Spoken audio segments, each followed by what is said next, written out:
నమస్తే, welcome to స్వతంత్ర. నేను నిత్య శ్రీనివాస్. బులెటిన్ ముందుగా హెడ్లైన్స్ చూద్దాం. హైదరాబాద్ చేరుకున్న అమిత్ షా. కొంగర్ కలాన్లో బీజేపీ విస్తృత స్థాయి సమావేశం.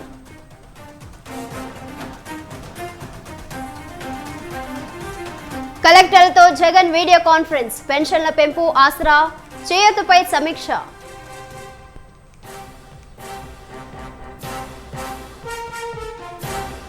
ఉమ్మడి తూర్పుగోదావరి నేతలతో పవన్ కళ్యాణ్ భేటీ. నేతలతో విడివిడిగా సమావేశం.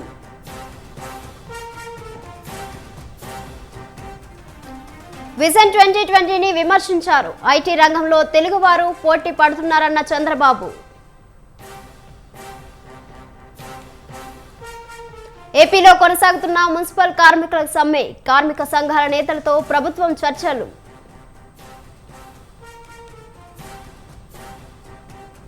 సైబరాబాద్ పరిధిలో 2 ఇన్స్పెక్టర్పై సస్పెన్షన్ వేటు. సిపి అవినాష్ మహాంతి ఉత్తర్వులు జారీ.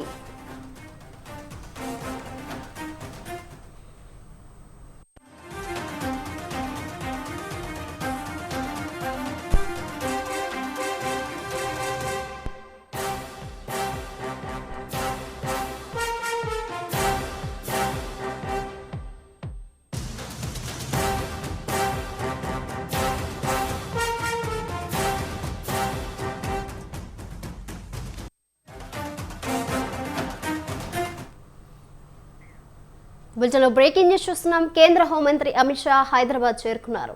నోవెటల్ బీజేపీ ముఖ్య నేతలతో అమిత్ షా భేటీ అయ్యారు. కాసేపట్లో చార్మినార్, భాగ్యలక్ష్మి అమ్మవారిని దర్శించుకున్న ప్రత్యేక పూజలు చేయనున్నారు. ఆ తర్వాత బీజేపీ నేతలతో అమిత్ షా సమావేశం కానున్నారు. రంగారెడ్డి జిల్లా కొంగర్ కలాన్లో 1200 మంది నేతలతో షా సమావేశమవుతారు. కేడర్కి లోక్సభ ఎన్నికలపై అమిత్ షా దిశానిర్దేశం చేయనున్నారు. అలాగే అసెంబ్లీలో బీజేపీ శాసనసభ పక్ష నేతను ఎంపిక చేయనున్నారు.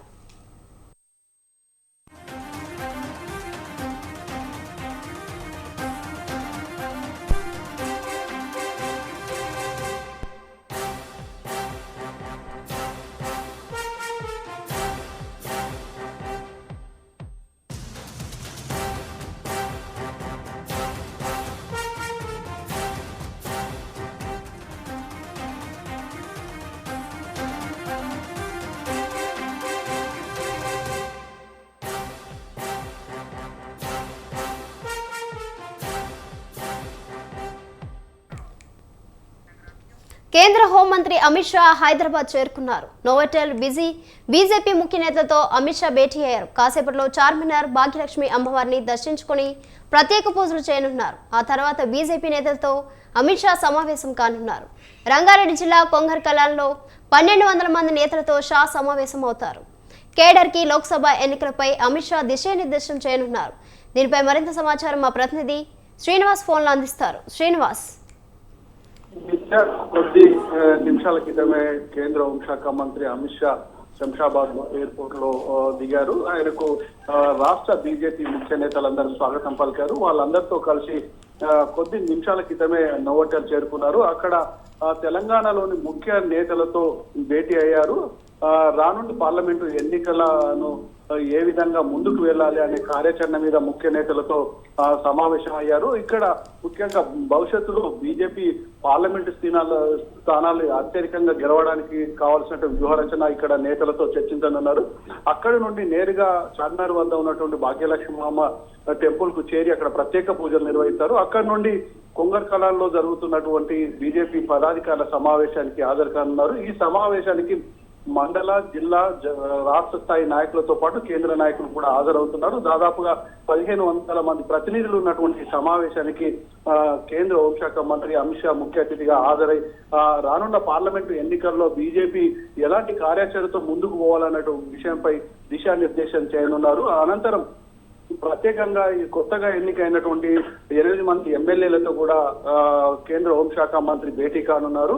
అయితే రానున్న పార్లమెంటు ఎన్నికల్లో దాదాపుగా తెలంగాణ నుంచి 10 స్థానాల్లో బీజేపీ విజయం సాధించాలన్నటువంటి లక్ష్యంగా బీజేపీ కార్యకర్తలకు దిశానిర్దేశం చేయనున్న హోంశాఖ మంత్రి. అయితే భవిష్యత్తులో ఇక్కడ ఉన్నటువంటి ఏర్పడ్డటువంటి కాంగ్రెస్ ప్రభుత్వం అవలంబించే విధానాలతో పాటు గతంలో కేసీఆర్ ప్రభుత్వం అవలంబించిన విధానాలను వేచి చూడడంతో పాటు 10 సంవత్సరాల సంవత్సరాలలో దేశంలో ప్రధాని నరేంద్ర మోడీ ముఖ్యంగా తెలంగాణలో చేసినటువంటి సంక్షేమ పథకాలను ప్రజల్లోకి తీసుకువెళ్ళాలి, బీజేపీ వైపు ప్రజలను తిప్పుకోవాలనేటువంటి అంశం మీద చర్చించనున్నారు. ప్రధానంగా సంక్షేమ పథకాలు, అదేవిధంగా తెలంగాణలో బీజేపీ ఆధ్వర్యంలో జరిగినటువంటి ప్రాజెక్టుల అంశాలతో పాటు 22వ తేదీన అయోధ్యలో రామ మందిర నిర్మాణం, అయోధ్య విగ్రహం ప్రతిష్టాపన, శ్రీరామచంద్రుని విగ్రహ ప్రతిష్టాపన అంశాలను కూడా ప్రజల్లోకి పెద్ద ఎత్తున తీసుకుపోవాలి.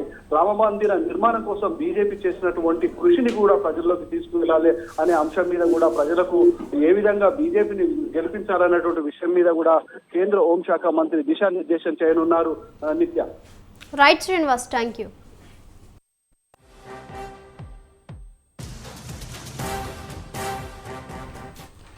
మంత్రి జోగి రమేష్ మాట్లాడుతున్నారు, లైవ్ లో చూద్దాం. మోసం చేసిన ఈ చంద్రబాబు నాయుడు, నిరుద్యోగ వృద్ధి స్థానం చెప్పిన ఈ చంద్రబాబు నాయుడు, వీళ్ళు ప్రెస్ మీట్లు పెట్టి మేనిఫెస్టో గురించి మాట్లాడతారా? మీరు ఇటువంటి చిల్లర వేషాలు వేయబట్టి ఆ మేనిఫెస్టోని తీసుకెళ్ళి ఆ కనీసం వెబ్సైట్ నుంచి తీసిపారేసిన ఈ తెలుగుదేశం పార్టీ, మిమ్మల్ని ప్రజలు నమ్మరుగాక నమ్మరు, చంద్రబాబు నాయుడిని నమ్మరుగాక నమ్మరు. కాబట్టి మీ పాపం పండింది. మీరు చేసిన దుర్మార్గాలన్నీ కూడా అంతా ఇంత కాదు కాబట్టి మిమ్మల్ని ప్రజలు 23 సీట్లకు పరిమితం చేశారు. ఈరోజు నమ్మకంగా చెప్తాం, ధైర్యంగా చెప్తున్నాం, విశ్వసనీయతతో విలువలతో రాజకీయం చేస్తున్న జగన్మోహన్ రెడ్డి గారు నిజంగా ప్రతి గడపలో కూడా సంతోషం, ఆనందం వెల్లువిరుస్తున్న ఈ పరిస్థితులు ఎవరు? భారతదేశ చరిత్ర చూసుకోండి, ఏ రాష్ట్రంలో అయినా ఏ ముఖ్యమంత్రి అయినా బటన్ నొక్కుతా ఉన్నాడా? పేద ప్రజలకు డబ్బులు వెళ్తా ఉన్నాయా? 30 లక్షల ఇళ్ల స్థలాలు ఇచ్చి ఇళ్ళు శరవేగంగా కొడుతున్న ముఖ్యమంత్రి ఎవరైనా భారతదేశంలో ఉన్నాడా? ఇన్ని లక్షల మంది పిల్లలను చదివిస్తూ సుమారుగా 65 లక్షల మందికి ప్రతి నెల కూడా పెన్షన్ ఇచ్చే ముఖ్యమంత్రి భారతదేశ చరిత్రలో ఎక్కడైనా ఉన్నాడా? పిల్లల అమ్మఒడి, ఆసరా, చేయూత, పెన్షన్, కాపు నేస్తం, ఇన్ని పథకాలు ఇస్తూ ప్రజల మన్నలను పొందుతూ ఉంటే కనీసం చెప్పుకోవడానికి ఒక్క పథకం లేదు చంద్రబాబు నాయుడికి. ఎక్కడికన్నా వెళ్ళి చంద్రబాబు నాయుడు చెప్పుకోవడానికి ఒక పథకం లేదు, నేను ఇది చేశానని చెప్పుకోవడానికి లేదు. ఇటువంటి దుర్మార్గమైన మాటలు చెప్పే ఈ అచ్చెన్నాయుడు అవ్వచ్చు, ఎండుకో వగాయరాలు కావచ్చు, ఏదో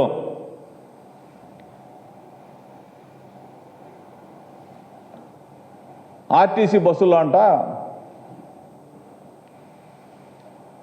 ఉచితంగా ఆడవాళ్ళకి ఇది మేనిఫెస్టో అంట. నీ దిక్కుమాలిన మేనిఫెస్టో ఎవడు నమ్ముతాడు రా? నీ దిక్కుమాలిన మేనిఫెస్టో చించి చంద్రబాబు నాయుడు జేబుల్లో పెట్టు. లేదు, నీ దిక్కుమాలిన మేనిఫెస్టో ఉమ్మడి మేనిఫెస్టో అంటున్నారు కదా తెలుగుదేశం పార్టీ, జనసేన, చంద్రబాబు నాయుడు చించేమో పవన్ కళ్యాణ్ జేబులో పెట్టమను, పవన్ కళ్యాణ్ చించేమో చంద్రబాబు నాయుడు జేబులో పెట్టమను, ఇద్దరు కలిసి కట్టకట్టుకొని పోండి. మీ మేనిఫెస్టో ఎవడరా నమ్మేది? మీ మేనిఫెస్టో ఎవడన్నా నమ్ముతాడా? 2014లో మీరు మోసం చేసిన మోసాలకి ప్రాయశ్చిత్తం చంద్రబాబు నాయుడు, పవన్ కళ్యాణ్ ఇద్దరు కూడా మోకాళ్ళ మీద నడిచినా మీ పాపం పోదు. మిమ్మల్ని ప్రజలు క్షమించరు కాక క్షమించరు. మీరు ఆ రోజున చేసిన పాపాలు, మోసాలు, ఘోరాలు. తిరుమల శ్రీవారిని కేంద్ర మంత్రి ఎస్పీ సింగ్ బఘేల్ దర్శించుకున్నారు. ఉదయం వీఐపీ విరామ సమయంలో స్వామివారిని దర్శించుకుని మొక్కులు చెల్లించుకున్నారు. అంతకుముందు తిరుమల చేరుకున్న మంత్రికి ఆలయ అధికారులు ఘనస్వాగతం పలికి దర్శన ఏర్పాట్లు చేశారు. దర్శనం అనంతరం రంగనాయకులు మండపంలో వేద పండితులు వేద ఆశీర్వాదం అందించగా టీటీడీ అధికారులు స్వామివారి శేషవస్త్రంతో సత్కరించి తీర్థ ప్రసాదాలు అందజేశారు. ఇటు రాష్ట్రం మంత్రి Roja, TDP MP Kesineni Nani, MLA గణబాబులు కూడా వేరువేరుగా స్వామివారిని ఉదయం వీఐపీ విరామ సమయంలో స్వామివారిని దర్శించుకుని మొక్కులు చెల్లించుకున్నారు. बैकुंठ द्वार से बालाजी के दर्शन करने का अवसर सपरिवार मिला।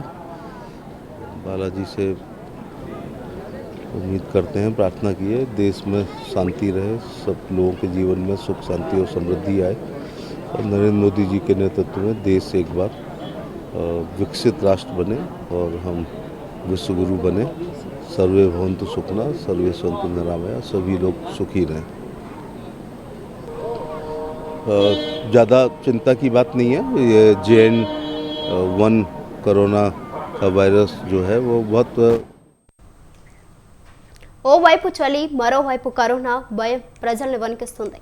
దాదాపు 2 ఏళ్లుగా తగ్గిపోయిందనుకున్న కరోనా వైరస్ మళ్లీ బుసలు కొడుతుంది. దేశంలో కేసుల సంఖ్య క్రమంగా పెరుగుతుంది. అదే సమయంలో కొత్త వేరియంట్ JN-1 కూడా దేశంలో చాప కింద నీరులా పాకుతుంది. దేశంలో ఇప్పటి వరకు కరోనా కొత్త సబ్ వేరియంట్ JN-1 కేసును 109కి పెరిగాయని కేంద్ర ఆరోగ్య శాఖ తెలిపింది. వీటిలో అత్యధికంగా గోవాలో 34 కేసులు వెలుగు చూశాయి. మహారాష్ట్రలో 9, కర్ణాటక 8, కేరళ 6, తమిళనాడు 4, తెలంగాణలో 2 కేసులు నమోదయ్యాయి. దేశవ్యాప్తంగా మరో 628 కరోనా కేసులు వెలుగు చూడగా మొత్తం క్రియాశీల కేసుల సంఖ్య 4504కు చేరింది.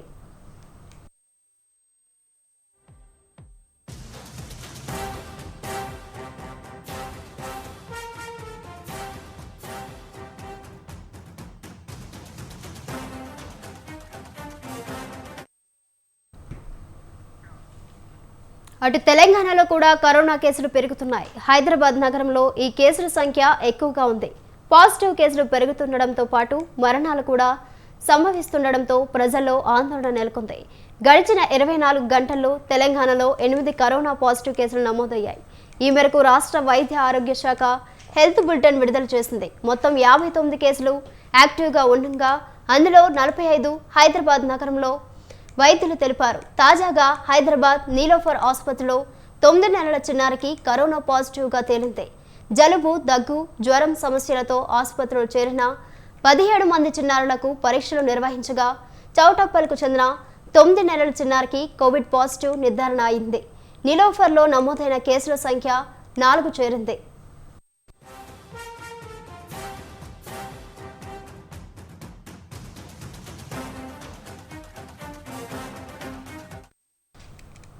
మరోవైపు ఏపీలో కరోనా కేసులు పెరుగుతున్నాయి. గడిచిన 24 గంటల్లో 5 కేసులు నమోదయ్యాయి. వీటిలో విశాఖ, శ్రీకాకుళం, అనకాపల్లి జిల్లాలో నమోదైనవి ఉన్నాయి. వీటితో కలిపి రాష్ట్రంలో 29 క్రియాశీలక కేసులు నమోదైనట్లు వైద్య శాఖ తెలిపింది. అయితే మరికొన్ని కేసులు కూడా నమోదైనట్లు సమాచారం.